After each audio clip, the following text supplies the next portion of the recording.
नमस्कार, जम्मू संवाद देख रहे हैं आप और मैं हूं ललित खजूरिया। सुबह से एक खबर जो है वो काफ़ी वायरल हो रही है।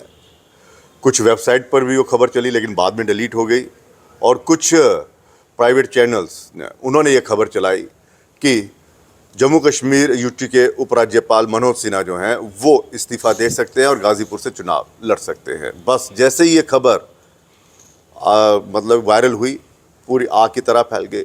सभी लोग यहाँ वहाँ फ़ोन करने लगे। हमने भी कहीं फ़ोन किए लेकिन कंफर्म नहीं हो रहा है। क्या ये खबर वाकई सच है कि वो इस्तीफ़ा देने वाले हैं और गाज़ीपुर से चुनाव लड़ेंगे? क्योंकि वहाँ से पहले भी सांसद रह चुके हैं। 2019 में उनकी हार हो गई थी और हार के बाद उन्हें ये इनाम मिला था कि वो वहाँ पे जम्मू कश्मीर के उपराज्यपाल बनाए गए 2020 में। ठीक, तो ये जो खबरें हैं, क्योंकि इस समय चुनावी माहौल है, ये खबरें क्रिएट की जाती हैं या फिर वाकई इसमें कुछ संभावना होती है? इसी पर चर्चा करने के लिए हमारे साथ पवन शर्मा जी हैं, वरिष्ठ पत्रकार। उनसे हम बातचीत करेंगे और शायद उन्होंने भी ये खबर पढ़ी होगी। आपने भी तो पढ़ी होगी ये खबर। बिल्कुल। तो क्या ये हो सकता है ऐसा? क्या वही जो सोशल मीडिया पर चल रहा है कि इस्तीफ़ा देंगे और वहाँ से चुनाव लड़ेंगे? आप मुझे ये बताइए, हर रिपोर्टर का एक सोर्स होता है। बिल्कुल। खबर चलाने से पहले सोर्स से कंफर्म करता है।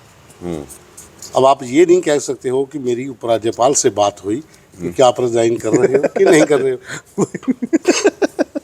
है ना? ठीक ठीक ठीक।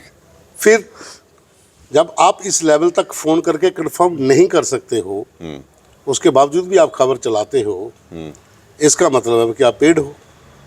अच्छा।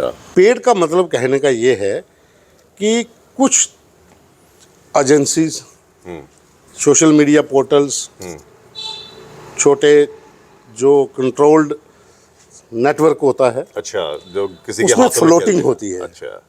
कई बार खबरों को फ्लोट किया जाता है, लेकिन आप नेशनल टीवी के ऊपर आप खबर चलाने के बाद आप डिलीट कर देते हो, इट मीन्स कि आपका सोर्स पक्का नहीं था, या फिर जो वहाँ पे डेस्क पे लोग बैठे हैं उनको पता चल गया कि इस बंदे ने खबर जो चलाई है ये किसी के प्रेशर में चलाई थी और अब ये खबर गलत हो सकती है, तो हमारा नाम बदनाम होगा, इसलिए डिलीट कर देते हैं। बहुत बार ऐसा होता है कि कई बार कुछ लोगों को खुश करने के लिए भी खबर को फ्लोट किया जाता है, बाद में खबर को हटाना पड़ता है। ऐसा पहली बार नहीं हुआ, पहले भाई कई खबरें ऐसी। देखिए, ये बहुत बढ़िया ये एक बड़ी खबर है। देखिए इस समय इसलिए खबर बड़ी है। कश्मीर कोई छोटा मोटा वैसा वो यूटी हाँ, है ही नहीं है इस समय खबर इसलिए आयाराम गयाराम वाला चल रहा हो माहौल। खबर इसलिए यहाँ पर बड़ी है कि लोकसभा के चुनाव चल रहे हैं जम्मू कश्मीर में। जो पिछले 2 साल के भीतर उपराज्यपाल मनोज सिन्हा के प्रशासन ने काम किया है, उसका कोई मुकाबला नहीं है। जिस तरीके से काम हुआ है, जिस तरीके से नॉर्मलसी की ओर जम्मू कश्मीर बढ़ रहा है, जिस तरीके से लोगों के काम हो रहे हैं ब्यूरोक्रेसी के जरिए, एडमिनिस्ट्रेटिव जो काउंसिल इनकी बनी हुई है एसएसी, जब उसके मीटिंगों में मुद्दे उठाए जाते हैं, और जिस रफ्तार से काम हो रहा है, इसका कोई मुकाबला नहीं है। बढ़िया काम हो रहा है। सेंटर को भी पता है कि लेफ्टिनेंट गवर्नर मनोज सिन्हा बढ़िया काम कर रहे हैं। जब सेंटर खुद चाहता है कि जम्मू कश्मीर को एक नया जम्मू कश्मीर हमने बनाना है, तो ऐसे अनुभवी व्यक्ति को वो कैसे खोना चाहते हैं, कैसे गाजीपुर में ले जाएंगे? वो चाहते हैं कि गाजीपुर की सीट भी तो बहुत मायने रखती है इनके लिए। एक सीट है ना। आप जम्मू कश्मीर को अंतर्राष्ट्रीय स्तर के ऊपर देखिए। आप मेरी एक लाइन को पकड़िए, G20 का कश्मीर में होना, बिल्कुल, कोई टेररिस्ट अटैक नहीं होना, बाहरी मुल्कों के इन्वेस्टर यहाँ पर आने और उनकी कश्मीर के भीतर उनकी कॉन्फ्रेंस होना, जम्मू के भीतर बड़े बड़े ऐसे कार्यक्रम होने, कश्मीर के भीतर बाहरी लोगों के सूफी कार्यक्रम होने, डल लेक के ऊपर मोटर रेस होनी, लाल चौक के भीतर आपने लाइव शो कर दिया, हाँ, लेजर शो कर दिया। इससे बढ़िया नॉर्मलसी आपको कहाँ देखने को मिलेगी? और वो उपराज्यपाल प्रशासन की नाक तले हुआ, इनकी देखरेख में हुआ, और ये सेहरा इनको मिलता है। सेहरा अगर इनके सर पे बंध रहा है तो केंद्र चाहता है कि अभी बंधा रहे, क्योंकि विधानसभा चुनाव भी तो करवाने हैं। लोकसभा के बाद विधानसभा के चुनाव भी हैं, और हो सकता है विधानसभा चुनावों के बाद ऐसा ना खजूर आते आते बहुत देर हो गई। ये भी हो सकता है, क्योंकि राजनीति में आप कुछ नहीं कह सकते। लेकिन मैं यहाँ पर मैं सब कुछ नॉर्मल करता रहूँ, वहाँ पे पता चला कि सब मेरे लिए कुछ बचा ही नहीं। बचा ही नहीं, वो आपकी बात बिल्कुल सही है। लेकिन मैं फिर खबर पे आ रहा हूँ कि कुछ चीज़ों, जैसे मैंने पहले बोला कि कुछ खबरों को फ्लोट किया जाता है, करवाया जाता है। हो सकता है इस खबर के पीछे भी कोई हो जो करा कि ये खबर फ्लोट कर दो। र्यूमर तो 3-4 दिन से था, बिल्कुल। लेकिन चैनल पे, पोर्टल पे आज शुरू हुआ दोपहर को। उसके बाद हर कोई चैनल बड़ा जो है, किसी को कोई साइन ऑफ इंटरोगेशन लगा के चला रहा है, कोई साइक्लोन चला के लगा रहा है, कोई उसमें डॉट डॉट डाल करके लगा रहा है, इस्तीफा देंगे तो डॉट डॉट डॉट भाई हर तरीके से खबर कोई चला रहा है। हम भी खबर कर रहे हैं, हम भी चला रहे हैं। हम इसलिए चला रहे हैं भाई कि अगर आप खबर आपकी पुख्ता है तो आप खबर को वेबसाइट के ऊपर बनका के रखो, दबा के रखो, डिलीट मत करो। अगर आपने चैनल में चला दी है तो उस खबर का फॉलो अप शाम तक चलाओ। नहीं होता तो कह सकते हैं कि हमसे गलती हो गई कि सोर्सेज भी तो गलत हो सकते हैं, हो सकते हैं, कई बार होते भी है, साबित होते भी है। हैं। लेकिन मेरा जो मानना है, ये भी हो सकता है कि किसी अपने ने चलवा दी हो कि भाई साहब जाना चाहते हैं, प्रेशर बनाया जाए। देखो एक बार मार्केट में हो गया, छा गई, तो वहां तक दिल्ली तक आवाज पहुंचानी है, पहुंच जाएगी। दिल्ली तक आवाज़ पहुंचाने के लिए कश्मीर के पोर्टलों की जरूरत थोड़ी है, जम्मू के पोर्टलों की जरूरत थोड़ी है। आपने नेशनल चैनल, आपके दो चैनल तो चला दी तो दिल्ली बात पहुंच गई। वही तो रहती है सर, जम्मू में कश्मीर के कुछ पोर्टल हैं, कुछ जम्मू के पोर्टल उन्होंने निकाल दी, चला तो सबने दी। अब जो अपने, आप कह रहे हो कि कोई बंदा अपना जो चलवाना चाहता है वो कितने लोगों से चलवाएगा, कितने लोग हैं। कुछ खबरें, जैसे मैंने पहले कहा, कुछ पेड होती हैं, उनका एक अलग सिस्टम होता है। अच्छा। अलग तरीका होता है। कुछ लोग रखे होते हैं, वो हर व्यक्ति ने रखे होते हैं, उनसे क्या क्या करवाना है। और जम्मू में बहुत हैं, बहुत से ऐसे लोग हैं जो खबर को किस तरह से ट्विस्ट करना है, खबर को किस तरह से फ्लोट करना है। यहाँ माता वैष्णो देवी की कृपा है सब पे, अब एक से एक धुरंधर है जहाँ पे, आप ये चीज़ मान के चलिए। लेकिन क्या होता है कि आपकी कोई भी खबर हो, आपने खबर चलाई, अगर आपको भरोसा है कि मेरे सोर्स की खबर कन्फर्म, मैंने पहले बोला, आप उपराज्यपाल को फ़ोन करके तो पूछेंगे नहीं साहब आप रिजाइन कर रहे हैं, नंबर होता तो पूछ ही लेते। नहीं, मैं ऐसे एक कंफर्मेशन की बात कर रहा हूं। बिल्कुल, आप खबर सोर्स होते हैं हमेशा। हाँ, तो जिस सोर्स के जरिए खबर आती है उस सोर्स पे भरोसा भी करना होता है। ये खबर भी ना, मुझे लगता है कि खुशखबरी थी उनके लिए भी, और जिनका नाम चल रहा था कि वो यहाँ पर गवर्नर बनकर एलजी बनकर आ रहे हैं, वीके सिन्हा साहब। बीके सिंह, देखिए बीके सिंह, माफ कीजिए, VK Singh ji, general BK Singh इस समय इलेक्शन नहीं लड़ रहे हैं। नहीं लड़ रहे, तो यही तो आधार बनाया जा रहा है कि वो उनको इलेक्शन इसलिए लड़ाया जा रहा है, लेकिन वीके सिंह जी को वो यहाँ पर वो आर्मी चीफ रहे हैं। हाँ, सरकार को भी पता है कि उनकी सेवाएं हमने कहाँ लेनी है। हो सकता है कि सरकार के विजन में हो, उनके पास हो सकता है एक आइडिया हो कि हम इनको कोई एक ऐसी जिम्मेवारी दे जिसके अंदर जम्मू कश्मीर सीधे तौर पर जहाँ पीछे, पर्दे के पीछे से इन्वॉल्व रहे।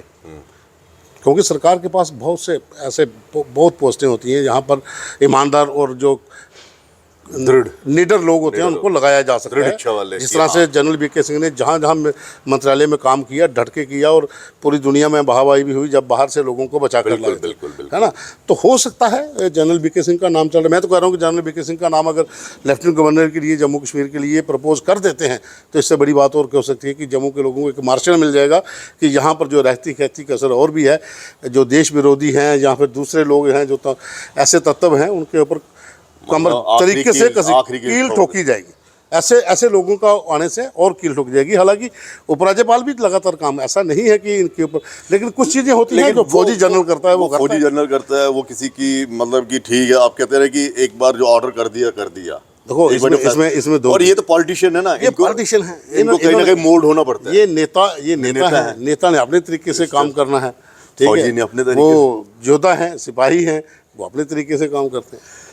इससे क्या जम्मू कश्मीर पर असर पड़ेगा इस खबर से? मुझे नहीं लगता। ऐसी खबरें बहुत चलती रहती हैं। ये पहली बार थोड़ी है कि उपराज्यपाल को लेकर खबरें आई हैं, इससे पहले भी बहुत बार खबरें आई हैं कि ये लोगों के बारे में आती हैं, उससे कोई असर नहीं पड़ता। सिर्फ क्या होता है कि पूरे दिन क्या होता है, चैनल वालों को, पोर्टल वालों को काम मिल जाता है, अरे भाई आज का दिन इफे लगा दो, ऐसा है, होता है। असर इसलिए मैं कह रहा हूँ कि लोगों पे असर नहीं पड़ता। क्या होता है कि जब ने आपका सरकार की जो देखो, एक उन्होंने एक नीति बनाई होती है, हाँ, उसमें ड्राफ्ट किया होता है कि अगले 2 महीने में, 3 महीने, 6 महीने हमने क्या करना, और इसी बंदे के जरिए हमने करना जो आपके नीचे टीम होती है, आपने जैसे SAC बनाई है, आपके पास जैसे टास्क फोर्स है, आपके पीछे आपके साथ हो सकता है पुलिस की कोई ऐसी टीम हो जो डायरेक्टली लेफ्टिनेंट गवर्नर को रिपोर्ट करती हो। उनको जो टास्क दिए गए हैं वो लोग कन्फ्यूज़ हो जाते हैं, यार रिज़ाइन कर दिया हमने, खबरें सुन रहे रिज़ाइन के तो जा रहे हैं। जो उनको काम सौंपे होते हैं वो फिर उस तरीके से काम के लिए थोड़ा सा मैं ये सोचता कि कन्फ्यूजन पैदा हो मुझे जाता लगता है इस कन्फ्यूजन जरूर हो खबर जाता को हवा इसलिए भी दी गई होगी कि उन्होंने कहा कि मैं सक्रिय राजनीति का नेता हूं, मैं सक्रिय राजनीति में रहना चाहता हूं। देखिए, मनोज सिन्हा साहब का अगर आप बैकग्राउंडर चेक करें तो इसमें कोई शक नहीं, वो एक धुरंधर नेता है। बिल्कुल। और यूपी के गाजीपुर जैसे जहाँ दूसरे माफिया, इलाकों में वहाँ पे माफिया माफिया। वहाँ पर था, वहाँ पर उनकी पकड़ है। अब वो चाहते हैं कि सक्रिय राजनीति में वापस लौटा जाए। अब ये सरकार का फैसला है कि वो उनको लाती है, जहाँ सरकार उन्हें हो सकता है कोई किसी और चीज़ के लिए रखा हो, ये उन लोगों पे हमको छोड़ देना चाहिए कि वो क्या करेंगे। लेकिन उनका व्यक्तित्व की बात करते हैं तो मनोज सिन्हा साहब का जो व्यक्तित्व है, जो उनका, वो कहते हैं ना कि आपका जो रिज्यूम बेचते हो किसी के लिए, आपका करिकुलम जो है उसके भीतर जो लिखा गया है उनका, उन्होंने किस तरह से स्ट्रगल करके इस यहाँ पर पहुँचे और फिर जाकर केंद्र में मंत्री रहे, MOS रहे, स्वतंत्र प्रभार रहा, कम्युनिकेशन का भी और रेलवे का भी। तो कहीं ना कहीं उनके अंदर वो जज्बा है, वो लीडर और है। मोदी साहब के, प्रधानमंत्री नरेंद्र मोदी जी के बड़े विश्वसनीय हैं। हाँ बिल्कुल, टीम में है, कोर टीम के मेंबर भी रहे हैं, अभी भी कोर टीम में है। लेकिन वो सरकारों का मसला है कि टिकट देंगे नहीं देंगे। हो सकता है कि जहाँ पर जो टिकट की बात हो रही है, वहाँ मुख्तार अंसारी के मरने के बाद वहाँ पर क्या स्थिति बन गई है, वहाँ पर कैसा माहौल बन गया है। अब जो इनके रणनीतिकार हैं, जो एक जो कोर टीम होती है, वो जो इनके ऑब्जर्वर होते हैं। लेकिन मेरी बात हो रही थी, वहीं के कुछ लोग थे, वो कह रहे हैं कि इनसे बड़ा लीडर भी नहीं है कोई वहाँ पे। देखिए, अब मेरी भी कुछ जो वहाँ पर रिपोर्टर्स हैं उनसे आज दोपहर को भी बात हुई थी। अब मैं ये नहीं कह सकता हूँ कि उनके पास यही एक चेहरा है जहाँ बड़े नेता नहीं है। इनके बेटा भी है, वो भी तो अच्छा काम कर रहे हैं, वो भी तो ग्राउंड के ऊपर दौड़ते हैं। और भी बीजेपी के पास कैडर की कमी थोड़ी है, बहुत लीडर हैं। हाँ, ये है कि इनका नाम है उस इलाके में, 3 बार सांसद रहना। हाँ, और ये इनका नाम है, वहाँ पर एक बड़ा चेहरा है। लेकिन वही मैं कह रहा हूँ कि मुख्तार अंसारी के मरने के बाद गाजीपुर में जो हालात बने हैं, उसके ऊपर जो उनकी रणनीतिकार हैं, वो किस एंगल से सोच रहे हैं, किसको टिकट देंगे, उनके बारे में किसी को पता नहीं है। वो जो फाइनल निर्णय लेंगे कि मुख्तार अंसारी के बाद क्या हालात बनेंगे, वो उस पर निर्भर करेगा। लेकिन हाँ, इसमें कोई शक नहीं कि ये एक बड़ा चेहरा गाजीपुर के लिए है। लेकिन जम्मू कश्मीर को भी इनकी ज़रूरत है, अब ये नहीं कह सकते हो, क्योंकि यहाँ पर भी चुनाव है, उसके बाद विधानसभा के चुनाव भी करवाने हैं। अब दोनों चीज़ों को साथ लेकर चलिए। लेकिन सरकार, लेकिन अभी तक गाजीपुर की सीट के लिए अभी अनाउंसमेंट नहीं, पहली जून को वहाँ पे चुनाव है। हो सकता है रखी गई हो, रखी गई हो, संभावनाएं हैं। संभावनाएं हैं। चलिए, बहुत बहुत शुक्रिया।